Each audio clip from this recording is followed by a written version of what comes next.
हमारे बीच में मौजूद हैं हरियाणा विधानसभा के अध्यक्ष श्री ज्ञानचंद गुप्ता जी। तो हरियाणा कॉन्क्लेव 2023 संवाद ये नाम इसलिए है क्योंकि संवाद से ही बात बनती है। वर्ष 2023 चल रहा है। ये जो संवाद है ये इसलिए भी बड़ा महत्वपूर्ण है क्योंकि हरियाणा का बहुप्रतीक्षित बजट सत्र जो है वो शुरू होने जा रहा है, बजट पेश होने जा रहा है। और यहाँ से दृष्टि डालें तो 2024 भी बहुत दूर नजर नहीं आता है। इसलिए जनता टीवी द्वारा जनता के चुने हुए नुमाइंदों से जनता के भविष्य को लेकर आज सवाल होंगे। उस खाके को हम समझेंगे, आपके सरोकार से जुड़े हुए हर प्रश्न को पूछेंगे, भविष्य की क्या कुछ नींव रखी जा रही है उसे जानेंगे। और साथ ही साथ यहां पर वो तमाम तरह के सवाल होंगे जो सीधे सीधे आपसे जुड़े हुए हैं। जनता टीवी जो नवीनतम खबरों के साथ देश प्रदेश की जानकारी आपको देता है, साथ ही साथ सामाजिक सरोकार में महत्वपूर्ण भूमिका निभाता है, सांस्कृतिक भूमिका भी वो बखूबी निभाता है। और अब बारी है आपके प्रदेश के सभी उन खास नेताओं से, उन नुमाइंदों से मिलने की, उनसे जानने की कि मौजूदा राजनीति क्या कुछ कहती है और भविष्य की राजनीति में क्या कुछ होने जा रहा है। इस प्रांगण में पधारे सभी सुधीजनों का हार्दिक अभिनंदन है, आप सबको वंदन है। साथ ही देश और प्रदेश की जनता जो इस वक्त लाइव टीवी के माध्यम से और सोशल मीडिया के माध्यम से जुड़ी हुई है, आप सभी का भी बहुत बहुत स्वागत है। सियासी अखाड़े के साथ साथ आज यहाँ पर सियासी तापमान मापने के लिए थर्मामीटर भी लगेगा, सार्थक संवाद भी होगा, चर्चा भी होगी, जिससे हम जानेंगे कि क्या कुछ होने जा रहा है। बात होगी सिरसा से लेकर के सोनीपत तक की और समग्र हरियाणा की, जिसमें हम समझेंगे कि क्या कुछ इस वक्त घट रहा है। प्रारंभिक सत्र की शुरुआत करेंगे, इसलिए हमारे बीच हमारे आज के मुख्य अतिथि मौजूद हैं। उन्हीं के गृह क्षेत्र में पहला कार्यक्रम हम करने जा रहे हैं और शुरुआत जो हमारी परंपरा है उससे करेंगे, वो है भारतीय धर्म दर्शन में दीप प्रज्वलन की। तो मैं आग्रह करूंगा जनता टीवी के संपादक श्री शशि रंजन जी से कि वो मंच पर आए, साथ ही ज्ञानचंद गुप्ता जी विधानसभा अध्यक्ष, उनसे आग्रह है कि दीप प्रज्वलन के साथ आज के कार्यक्रम का शुभारंभ करें।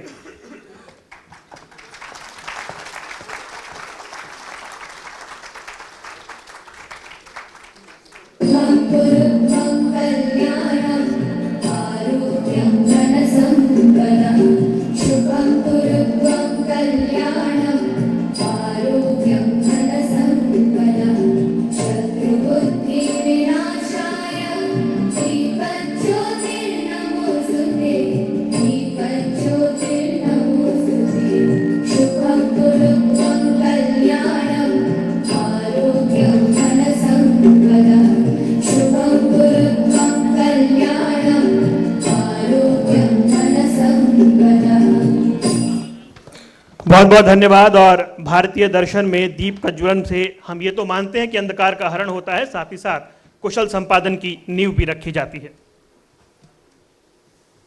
बहुत बहुत स्वागत है आप तमाम दर्शकों का, और इस वक्त जो जनता टीवी देख रहे हैं आप तमाम लोगों का बहुत बहुत स्वागत है। और हरियाणा का ये सबसे बड़ा कॉन्क्लेव हो रहा है, 8 साल बदलाव के 8 साल, और नाम दिया है हमने संवाद। जो हमारा ये ओपनिंग सेशन है, बहुत ही सम्मानित और आदरणीय मेहमान इस वक्त हमारे साथ हैं। हम तमाम लोगों के बहुत ही आदरणीय हैं श्री ज्ञानचंद गुप्ता जी, जो कि स्पीकर हैं हरियाणा विधानसभा के, और जहां हम ये कार्यक्रम कर रहे हैं पंचकुला में, ये वहां से एमएलए भी है। तो बहुत बहुत स्वागत है। और इस सेशन को आगे बढ़ाएंगे हमारे वरिष्ठ सहयोगी वरुण गोयल। बहुत बहुत धन्यवाद शशि जी। सर, वैसे तो पंचकुला में हम हैं और इस तरह से आप ही यहाँ के मेजबान हैं, लेकिन इस मंच पर आप मेहमान हैं। तो सदन के अध्यक्ष जी से इस सदन की कार्यवाही की अनुमति लेते हुए कार्यक्रम की शुरुआत करते हैं। सर, आपका बहुत बहुत स्वागत है।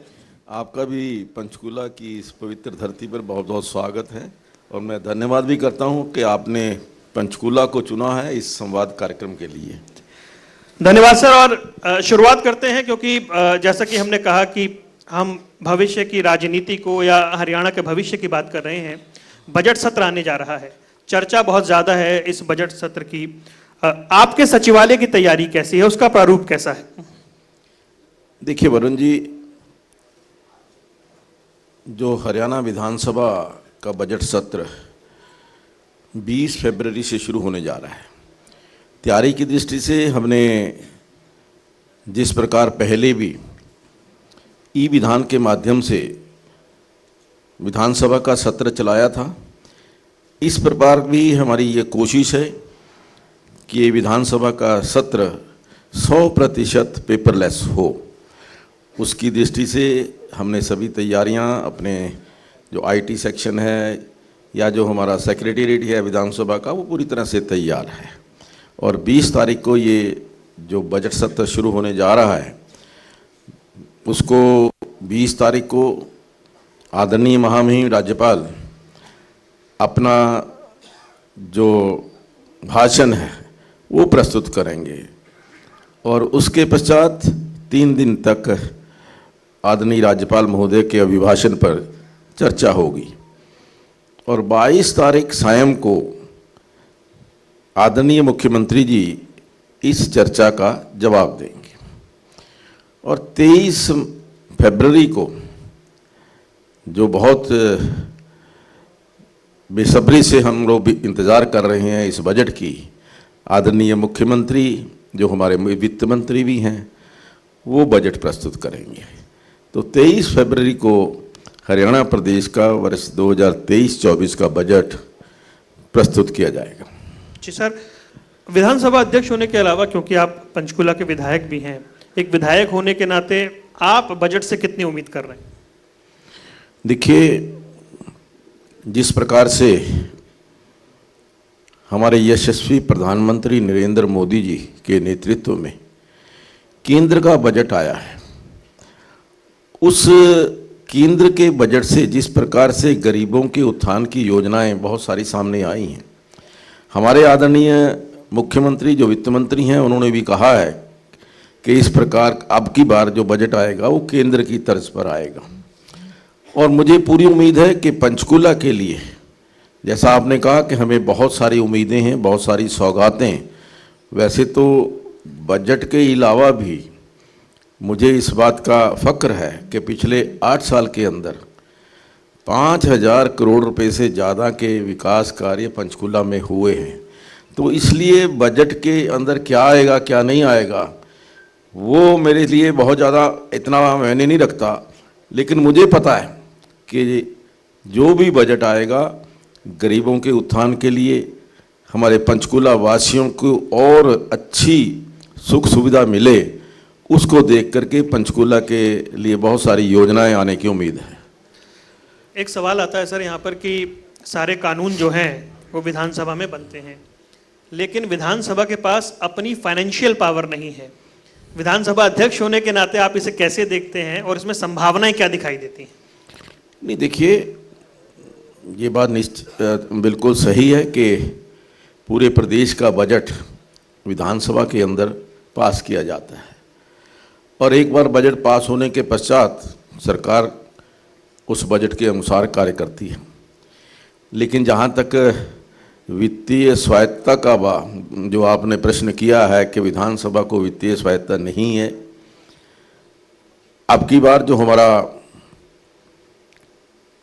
हमारे ऑल इंडिया जो हमारे स्पीकर्स कॉन्फ्रेंस थी उसके अंदर ये विषय बड़े ज़ोरदार ढंग से उठा, सभी स्पीकर्स ने उठाया और उसके पश्चात मैंने आदरणीय मुख्यमंत्री जी से वो जो प्रस्ताव वहाँ हमने कॉमनवेल्थ पार्लियामेंट्री अफेयर्स की मीटिंग के अंदर पास किया था, वो आदरणीय मुख्यमंत्री जी के सामने रखा और मुझे इस बात की खुशी है कि आदरणीय मुख्यमंत्री जी ने उसके लिए पॉजिटिव साइन दिए हैं और मुझे पूरी आशा है कि जो वित्तीय स्वायत्तता की आप बात कर रहे हैं अगले कुछ दिनों के अंदर ही वो विधानसभा को मिल जाएगी।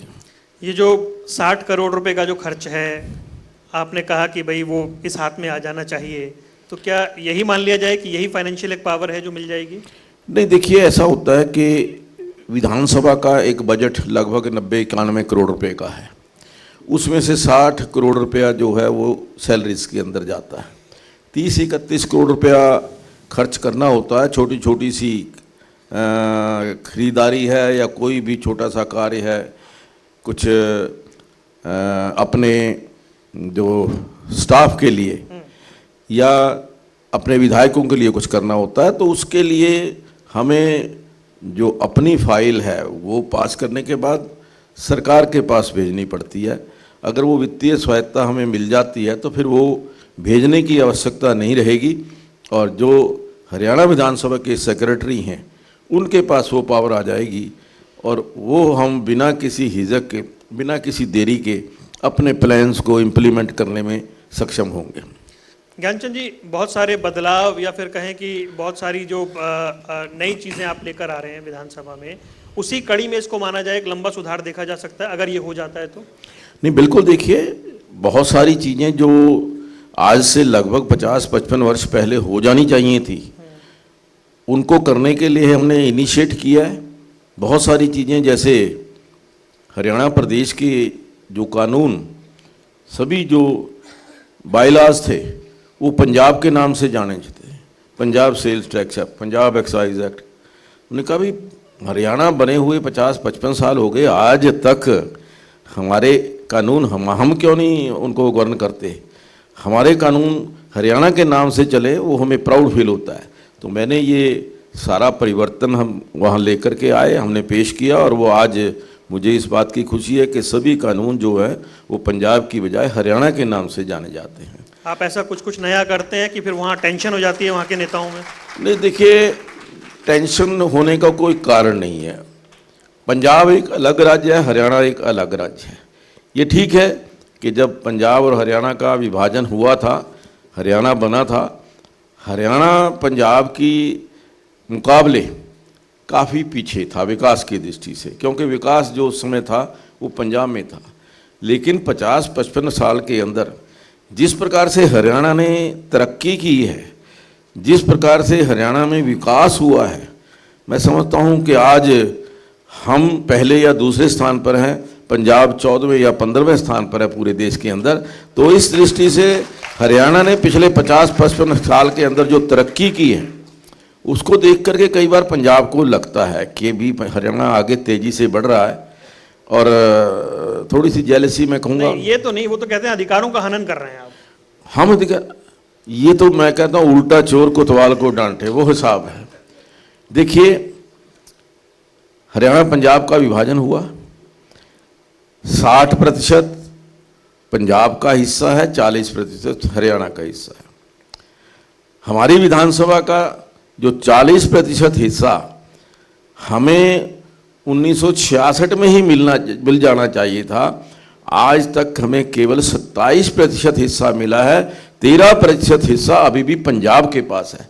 तो धक्काशाही तो वो कर रहे हैं, हम तो पीड़ित हैं, हम तो उनके द्वारा जो त्रस्त हैं, क्योंकि जो 13% हिस्सा है वो कोई हम भीख नहीं मांग रहे, वो हमारा राइट है। हम वो अपना राइट भी ना मांगे, ये तो बड़ी गजब चीज़ होगी। तो इसलिए जब जब भी हमने कोई अपने हक की बात की है, चाहे वो पंजाब यूनिवर्सिटी के अंदर, आज पंजाब यूनिवर्सिटी के अंदर हरियाणा प्रदेश का पूरा जितना हिस्सा पंजाब का है उतना ही हरियाणा का है। लेकिन आज पंजाब यूनिवर्सिटी के अंदर हरियाणा के स्टूडेंट्स के लिए अलग कोटा बना दिया है।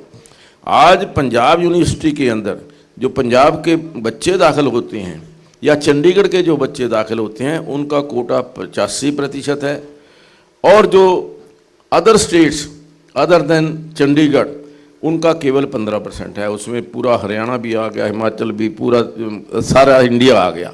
तो उस दृष्टि से ये हमारे साथ जो बिल्कुल धक्केशाही हो रही है उसके लिए हमने आवाज़ उठाई है। इस सब को ठीक करने का जिम्मा अकेले ज्ञानचंद गुप्ता ने उठाया हुआ? नहीं, हम सब मिलकर के करेंगे, हम सब मिलकर के। हमारे मुख्यमंत्री जी का सहयोग इस विषय के अंदर, जो भी विषय मैंने रखा है उन्होंने उसकी तायद की है। उन्होंने डीओ लिखा, चाहे वो पंजाब यूनिवर्सिटी के बारे में, हमने ये जो हमारा 13% हिस्सा बकाया है उसका सर्वसम्मति से रेजोल्यूशन किया हरियाणा विधानसभा के अंदर। उसके अंदर हमें विरोधी पक्ष का, अपोजिशन का भी साथ मिला, हमने यूनानिमस रेजोल्यूशन किया। इसके अंदर मैं अकेला नहीं, मेरी पूरी जनता जो है हरियाणा की वो हमारे साथ है। तो इसलिए हम जो ये लड़ाई है, जनता के हकों की लड़ाई है, वो हम लड़ रहे हैं। हरियाणा का मुद्दा होगा तो चाहे अपोजिशन के नेता हो वो आपका साथ देंगे, लेकिन जब आपने बात की नई विधानसभा बनने की, वहां तो सवाल उठे यहाँ पर आपके विपक्षी साथियों ने नाराजगी जाहिर की, उन्होंने कहा कि आप अपना हक खो रहे हैं। नहीं, देखिए, जब हमने अलग विधानसभा की बात की तो हमने तथ्य रखे, आदरणीय मुख्यमंत्री जी के सामने रखे, आदरणीय अमित शाह जी के सामने मैंने सारे तथ्य रखे कि आज की परिस्थिति में जब विधानसभा के पास वो सभी मूलभूत सुविधाएं होनी चाहिए जो एक अच्छे गौरवशाली विधानसभा का विकास कर सके।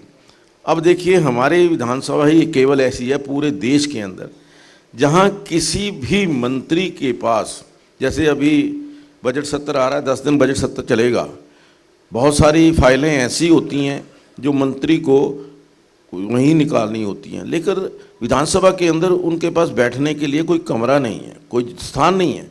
वो एक दूसरी जगह बैठ करके या किसी बरामदे में बैठ करके, लॉबी में बैठ करके वो फाइलें क्लियर करते हैं, जबकि पूरे देश के अंदर सभी विधानसभाओं के अंदर सभी मंत्रियों के लिए ये व्यवस्था की गई है। आप देखिए, हमारी कमेटियां हैं, 13 या 14 कमेटियां हैं पूरे, मैं कहूँगा देश के अंदर सभी विधानसभाओं के अंदर कमेटियों के चेयरमैन के लिए व्यवस्था की गई है, उनका कमरा भी बना हुआ है, उनके स्टाफ का कमरा भी बना है, वो यहाँ पर अवेलेबल नहीं है। जो सबसे बड़ी बात, 2026 के अंदर ये जो पुनर्सीमांकन होने जा रहा है जी, उस के जो इनपुट आए हैं उसके मुताबिक 2026 में विधायकों की संख्या 126 हो जाएगी। 14 लोकसभा बनने का अनुमान है और 126 विधानसभा। आज विधानसभा के अंदर हमारे पास 90 विधायक हैं जी। अगर हमें 2 विधायक और बिठाने पड़ जाएं तो हमारे पास वहाँ स्थान नहीं है। तो 2026 के अंदर जब हमारे पास 126 विधायक होंगे तब हम आज नहीं सोचेंगे तो 2026 के अंदर नहीं सोच पाएंगे, 2026 के अंदर कुछ कर नहीं पाएंगे। तो इसलिए आज हमने ये जो इसके बारे में जो आवाज़ है, और फिर जहाँ तक अपोजिशन की आपने बात की, उन्हें समझा नहीं पाए फिर आप ये नहीं, बात नहीं जो यहाँ समझाया कह रहे मैंने, हैं। जब मैंने समझाया तो वो समझ गए। एक बार मतलब चौधरी भूपेंद्र सिंह हुड्डा जी ने एक बात कही थी कि भी हमें जो ये प्रेजेंट अपनी विधानसभा है इसके साथ ही लगती हुई ज़मीन लेनी चाहिए। इसका मतलब इस बात से तो वो सहमत हैं कि ये आवश्यकता तो है, लेकिन उनका ये था कि इस स्थान की बजाय दूसरा स्थान। जब हमने बताया कि ये स्थान हमें इसलिए नहीं मिल सकता कि ये जो कैपिटल कॉम्प्लेक्स है इसको हेरिटेज कॉम्प्लेक्स घोषित कर दिया है वर्ष 2016 के अंदर, और 2016 के पश्चात यहाँ कोई भी निर्माण कार्य इस कॉम्प्लेक्स के अंदर हो नहीं सकता। जब मैंने उनको बताया कि ये स्थिति है तो उन्होंने कहा कि ये तो बड़ी अजीब स्थिति है। मैंने कहा अब क्योंकि हम यूनेस्को की जो डायरेक्शंस हैं या जो हेरिटेज कमेटी है उसकी डायरेक्शन के अनुसार काम करते हैं और चंडीगढ़ का एक विशेष नक्शा बना हुआ है, तो उस दृष्टि से हम वहाँ कोई भी स्थान हमारे पास अवेलेबल नहीं है। और ये जो हमने स्थान देखा है, देखिए मैं समझता हूँ कि जो प्रेजेंट हमारी विधानसभा है वहाँ से सिर्फ 7 मिनट का रास्ता है, रेलवे स्टेशन से 5 मिनट का रास्ता है। तो इस दृष्टि से जो हमारा बस स्टैंड है वो 5-7 मिनट का रास्ता है। तो जो कनेक्टिविटी की दृष्टि से ये जो स्थान है, चाहे वो हमारे राजभवन हरियाणा है वहाँ से 5 मिनट का स्थान है। तो ज्ञानचंद जी, लेकिन वो ये कहते हैं ना, आप नई जगह चले गए तो जो ये जगह है इस पर फिर डिमांड होगी कि हमें दे दीजिए, फिर दूसरे मांगेंगे दे दें, हमें क्या दिक्कत है। ये बात आप जो कह रहे हैं यही बात पंजाब के मुख्यमंत्री ने कही थी। आदरणीय भगवंत सिंह मान जी ने कहा कि हरियाणा वाले लेते हैं तो हम भी ले लेंगे। तो हमने कहा भी आप भी ले लीजिए, जिस टर्म और कंडीशन पर हमको देंगे उन्हीं टर्म एंड कंडीशन के ऊपर आपको मिलेंगे। मैं आपकी जानकारी के लिए एक और चीज़ बताता हूँ कि ये ज़मीन मांगने का या ज़मीन की ज़रूरत पहली बार नहीं पड़ी। इससे पहले 5 बार चंडीगढ़ प्रशासन ने, चाहे वो हरियाणा है चाहे वो पंजाब है या अदर स्टेट्स हैं, उनको ज़मीन अलॉट की है। अब देखिए, पंजाब सेक्रेटेरिएट के अंदर जगह की कमी महसूस हुई, उन्होंने कहा कि हमें और जगह चाहिए, मिनी सेक्रेटेरिएट के लिए जगह चाहिए। उनको मिनी सेक्रेटेरिएट के लिए जगह सेक्टर 9 में दे दी गई। हरियाणा ने कहा कि अभी हमें भी जगह चाहिए, हरियाणा को भी सेक्टर 17 के अंदर मिनी सेक्रेटेरिएट के अंदर जगह दे दी गई। पंजाब ने कहा कि हमें ये जो अपना पुलिस का हेडक्वार्टर बनाना है उसके लिए जगह चाहिए, उनको मिल गई। तो ये कोई पहली बार हम जगह मांग रहे हैं या हरियाणा मांग रहा है या पंजाब में, ये मैं समझता हूँ कि उनको शायद इस बात की जानकारी है, जानकारी नहीं है। मैंने वो सारे तथ्य जो अलॉटमेंट्स हुई हैं, हमने एक बात और कही है, जिन कंडीशंस के ऊपर पहले अलॉटमेंट हुई है उन्हीं कंडीशंस के ऊपर हमें अब कर दीजिए, हमें कोई दिक्कत नहीं है। तो इसलिए ये जो हम कोई नया काम करने जा रहे हैं ऐसा नहीं है, ये हमारी ज़रूरत है। आज जिस प्रकार से मैं बताऊंगा, जब ये हमारी विधानसभा बनी थी ना, उस समय केवल 54 मेंबर थे, विधानसभा के सदस्य थे। आज 54 की कैपेसिटी की विधानसभा 90 को कोप कर रही है, लेकिन 54 वाली 126 को नहीं कर पाएगी। तो इसलिए हमने ये एक मांग की है कि अभी से हम दूर मतलब आगे की सोचें, कोई पीछे की सोचने की जरूरत नहीं, हम आगे के लिए सोचें, और उसी को ध्यान में रखते हुए हमने मांग की। सर, अगले सवाल की ओर आता हूं मैं। आपने कहा विधानसभा पेपरलेस हो गई है और आप सारे कार्य भी हिंदी में हो रहे हैं, विधायी कार्य, मतलब टेक्नोलॉजी का खूब इस्तेमाल हो रहा है, जो जो चीज़ें आ रही हैं सब कुछ हो रहा है। आप ही की विधानसभा में कहा गया कि पोर्टल पोर्टल पोर्टल सब कुछ पोर्टल पे कर दीजिए, फिर लोगों की ज़रूरत क्या है? आप कितना इत्तेफाक रखते हैं इससे? नहीं, देखिए, ये विपक्षी सदस्यों का एक मत हो सकता है, लेकिन बदलते हुए युग के अंदर, बदलती हुई टेक्नोलॉजी के अंदर जिस प्रकार से आज युग बदल रहा है, आईटी का ज़माना आ रहा है, नए युवा, हमारा देखिए हमारे देश के अंदर 65% युवा हैं। आज युग युवाओं का है, और युवा जो है वो टेक्नोलॉजी के लिए पूरी तरह से तैयार है, नई टेक्नोलॉजी के लिए। तो इसलिए यदि हम आज ये सोचेंगे कि पोर्टल आ जाएगा, पोर्टल काम करेगा, नहीं करेगा, शुरू के अंदर कुछ दिक्कतें आती हैं, इसके अंदर कोई दो राय नहीं है।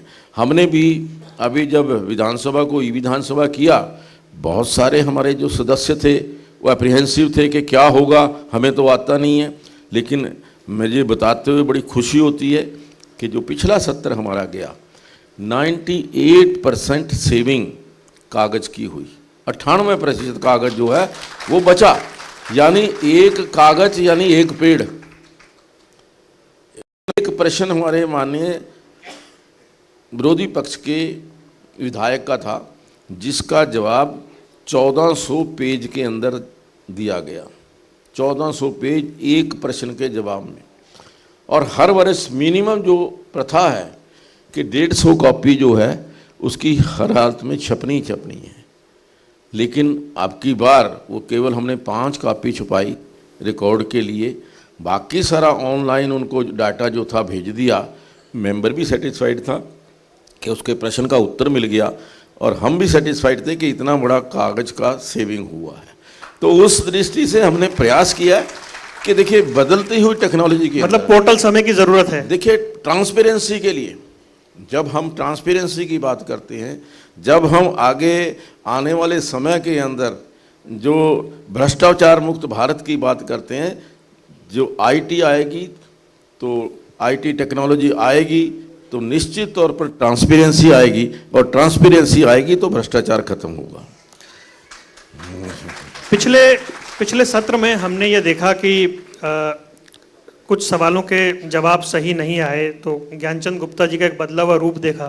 न सिर्फ नाराजगी जाहिर की, बल्कि उन्होंने कहा कि जो जिम्मेदार अधिकारी उन पर कार्रवाई भी करिए। मतलब सौम्य शांत दिखने वाले ज्ञानचंद गुप्ता जी एकदम से मतलब बिल्कुल जीरो टॉलरेंस दिखाई दिया। देखिए, किसी भी प्रश्न का उत्तर अगर विधानसभा के पटल पर कोई गलत इन्फॉर्मेशन दी जाती है तो वो विधानसभा की अवमानना है। अगर विधानसभा के अंदर कोई गलत तथ्य प्रस्तुत किए जाते हैं तो विधानसभा की अवमानना है। तो इस दृष्टि से जो भी कोई भी पेपर हाउस के टेबल पर रखा जाता है वो तथ्यात्मक होना चाहिए। पूरे तथ्यात्मक अगर नहीं होगा, तथ्यों के विपरीत होगा या गलत आंकड़े पेश किए जाएंगे तो वो बर्दाश्त के काबिल नहीं है। और एक प्रश्न के उत्तर में जैसा हमने देखा, आदरणीय बहन श्रीमती नैना चौटाला जी ने कन्फ्रंट किया कि मैं कल वहाँ पर जा कर के आई हूँ स्कूल के अंदर, वहाँ पर टीचर नहीं है, और जो आंकड़े पेश किए गए उसमें कहा कि वहाँ पर 4 टीचर काम कर रहे हैं। और जब तथ्य पता किए तो वाकई जो नैना चौटाला जी ने कहा था वो सही निकला, और उन जो 4 अधिकारी और कर्मचारी थे उनको चार्जशीट भी किया गया, उनको सस्पेंड भी किया गया। तो मैं आगे के लिए भी मैंने सभी को कहा है कि अगर कोई भी तथ्य गलत विधानसभा के अंदर आएगा, गलत तथ्य देने वाले, चाहे वो उसके लिए मंत्री जी हैं, चाहे वो हमारे जो भी अधिकारी कर्मचारी हैं, वो जिम्मेवार हैं।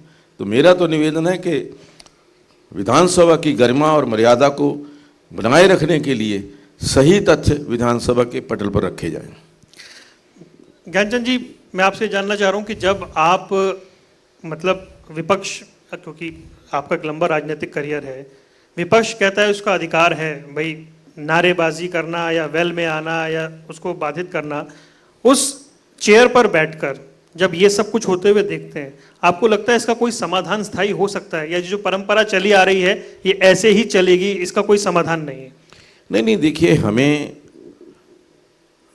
चाहे वो सत्ता पक्ष है चाहे वो विपक्ष है, सदन को चलाना दोनों की जिम्मेवारी है। सदन की गरिमा, गौरव और मर्यादा बनाए रखना जितनी जिम्मेवारी सत्ता पक्ष की है उतनी ही विपक्ष की भी है। तो हमें लोकतंत्र की मजबूती के लिए, लोकतंत्र को और शक्तिशाली बनाने के लिए अति आवश्यक है कि हम मुद्दों के ऊपर चर्चा करें।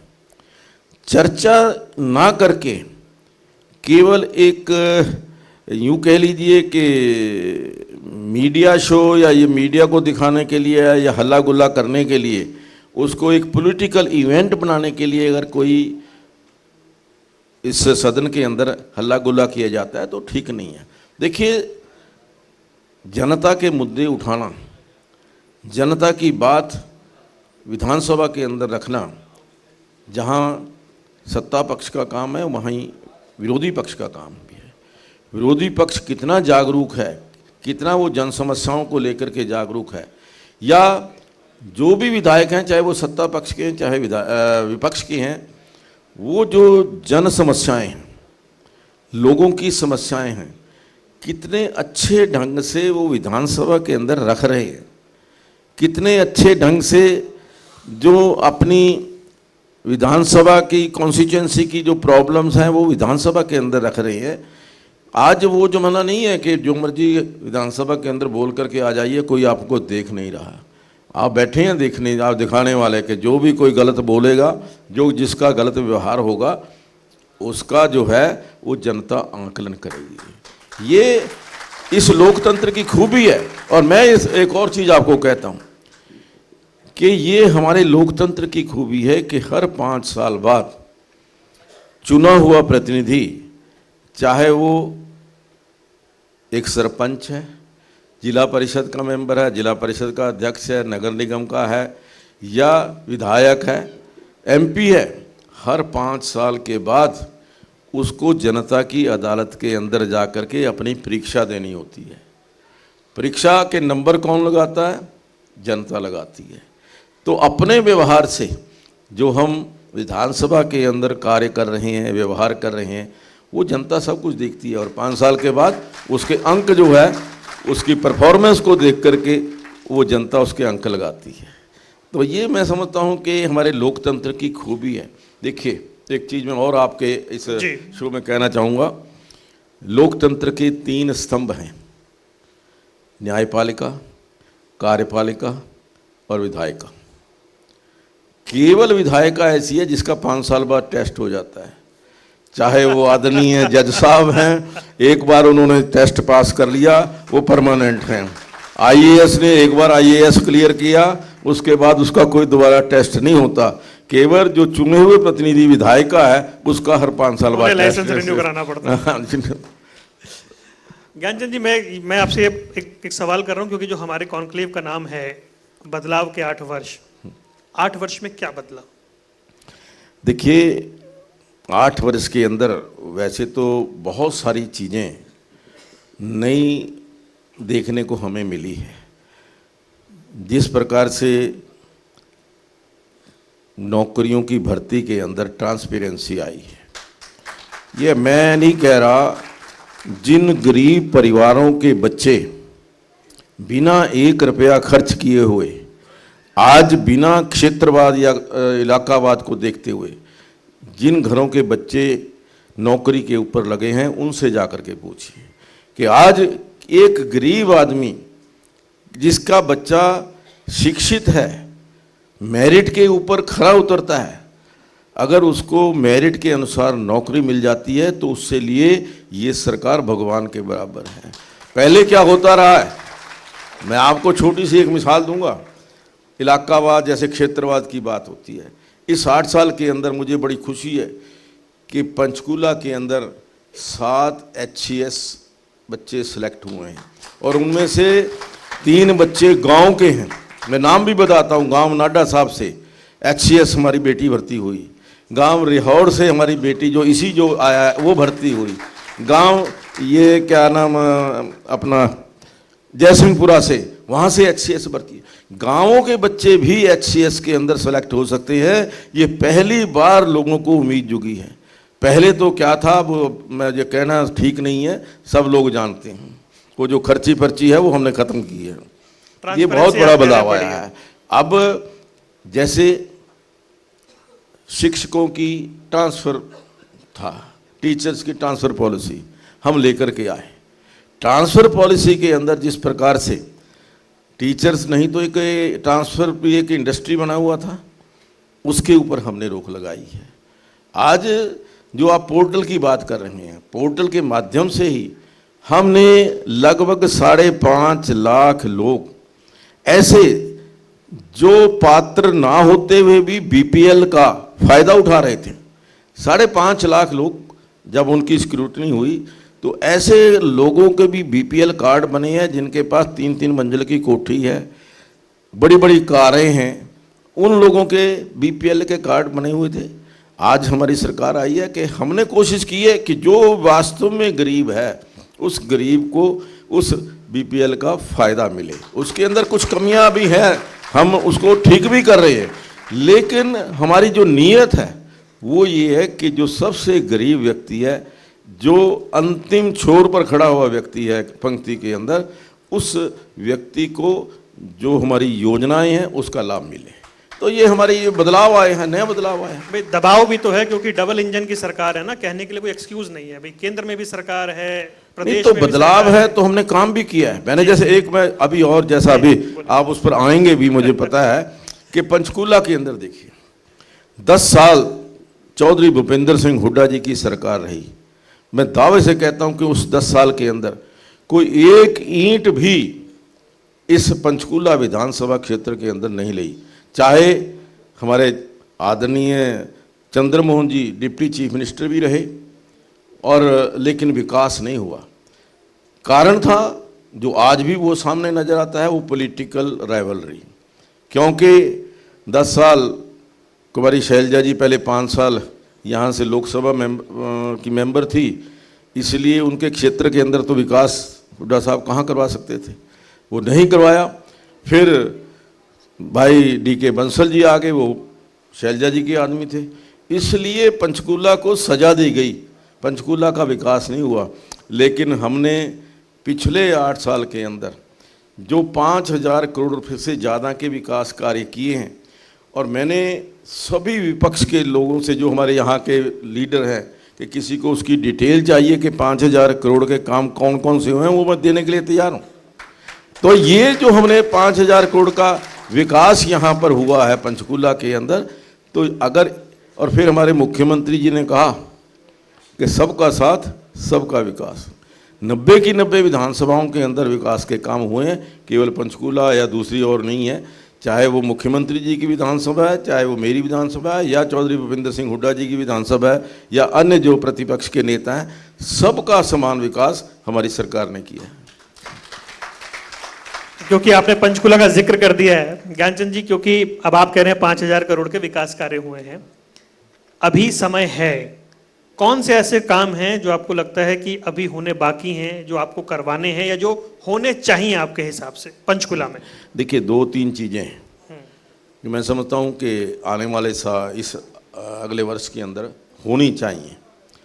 जिसका मैं प्रयास पिछले लगभग 5-6 साल से कर भी रहा हूँ, क्योंकि बहुत बड़े प्रोजेक्ट हैं। सबसे पहला प्रोजेक्ट है जो हमारे झुग्गी झोपड़ी में रहने वाले भाई हैं, जो स्लम बस्ती के अंदर रहने वाले लोग हैं, उनके पुनर्वास का जो काम है वो पेंडिंग है। लेकिन उसके ऊपर हमारी जो नगर निगम है, हमने रेजोल्यूशन किया है, हम जल्दी ही जो ये हमारे झुग्गी झोपड़ी में रहने वाले गरीब भाई हैं, इनका हम पुनर्वास करेंगे, उनको पक्की छत देंगे। इतना मुझे पूरा विश्वास है और ये मेरा एक एजेंडा भी है कि गरीब लोगों का पुनर्वास जल्दी से जल्दी किया जाए, और मुझे पूरी आशा है कि अगले आने वाले साल के अंदर। दूसरा जो मैं कह सकता हूँ कि मेरी शुरू से इच्छा रही है, और वैसे तो बहुत देर पहले बजट के अंदर घोषणा हो गई थी, लेकिन किन्हीं कारणों से वो नहीं हो पाया, वो है मेडिकल कॉलेज फॉर पंचकूला। क्योंकि मेडिकल कॉलेज की घोषणा 2016 के अंदर हो गई थी जी, लेकिन 2017 के अंदर आयुष का जो एम्स आदरणीय प्रधानमंत्री जी ने हमें दिया, लगभग 500 करोड़ रुपए की लागत से आयुष का एम्स पंचकूला के अंदर बन रहा है। वो जब आया तो आदरणीय मुख्यमंत्री जी ने कहा कि एक बार ये आ गया, इसको ये तो उससे बहुत बड़ा प्रोजेक्ट है। तो मैंने कहा जी वो अपनी जगह है, लेकिन मेडिकल कॉलेज अपनी जगह है। और लेकिन आज मुझे इस बात की खुशी है कि मेडिकल कॉलेज के लिए 30 एकड़ ज़मीन घग्गर पार के सेक्टर 32 सेक्टर के अंदर ईयर मार्क हो गई है। और मुझे पूरी उम्मीद है कि इस बजट के अंदर जो हमने बजट प्रस्ताव भी माननीय मुख्यमंत्री जी ने मांगे हैं सब विधायकों से, मैंने उसमें ये बजट के लिए लिखा कि इस बजट के अंदर जो मेडिकल कॉलेज के लिए जो बजट है उसका प्रावधान किया जाए। एक सवाल मेरा, क्योंकि कार्यक्रम की शुरुआत में मैंने कहा था वो ये कि 2024 अब यहाँ से दूर दिखाई नहीं देता है। 24 को लेकर आपको क्या संभावना दिखती है एक राजनेता के तौर पर, प्रदेश में, देश में? देखिए, जहाँ तक देश की बात है वहाँ तो कोई विकल्प आज नजर ही नहीं आता। किसी भी आम नागरिक को जब वो देखता है सारे और चारों ओर देखता है, विरोधी पक्ष की ओर देखता है और फिर देश की ओर दृष्टि लगाता है, तो सिवाय नरेंद्र मोदी के कोई और अल्टरनेट कोई है ही नहीं। मैं समझता हूं कि जो पिछले 8 साल के अंदर नरेंद्र मोदी जी ने देश का नाम पूरी दुनिया के अंदर रोशन किया है, जिस प्रकार से नरेंद्र मोदी जी ने देश की छवि पूरी दुनिया के अंदर फिर से विश्व गुरु की छवि बनी है। आज आर्थिक तौर पर देखिए, आज आर्थिक तौर पर भारत 5वें स्थान पर एक आर्थिक दृष्टि से 5वीं उसमें आ गया है। और आने वाले 3 साल के अंदर आदरणीय प्रधानमंत्री ने कहा कि हम तीसरी बड़ी ताकत अर्थ की दृष्टि से होंगे। आज जिस प्रकार से आप देखिए ना कि अमेरिका का राष्ट्रपति जब एक डील साइन करता है और उसके बाद प्रधानमंत्री नरेंद्र मोदी जी का धन्यवाद करता है कि प्रधानमंत्री ने 10 लाख नौकरियों का प्रोजेक्ट आज अमेरिका के अंदर लगाने की वो बात कही है, एक डील साइन हुई है जो टाटा के साथ है। आज यूके का प्रधानमंत्री आदरणीय मोदी जी का धन्यवाद करता है। आज पूरे विश्व के सभी देश योग, जो हमारी पुरानी परंपरा है, प्राचीन पद्धति है, आज उन लोगों ने हमारी पद्धति को अपनाया है। आज जिस प्रकार से देश के अंदर इंफ्रास्ट्रक्चर बढ़ रहा है, आप देखिए, आप कह रहे हैं विकल्प नहीं है, कोई विकल्प है ही नहीं। और प्रदेश के अंदर भी आज जिस ईमानदारी से हमारे मुख्यमंत्री जी ने काम किया है, जिस प्रकार से सबका साथ सबका विकास लेकर के कोशिश की है कि हर क्षेत्र के अंदर विकास हो, हर वर्ग का विकास हो, वो मैं समझता हूँ कि हरियाणा प्रदेश के अंदर भी आने वाली तीसरी बार भी सरकार भारतीय जनता पार्टी की बनेगी। ज्ञानचंद जी, आपने समय निकाला, बेबाकी से तमाम सवालों के जवाब दिए। जनता टीवी के संवाद हरियाणा कॉन्क्लेव 2023 में आप पहुंचे, आपका बहुत बहुत धन्यवाद। आपका भी बहुत बहुत धन्यवाद, आपने मुझे आमंत्रित किया, उसके लिए बहुत बहुत धन्यवाद।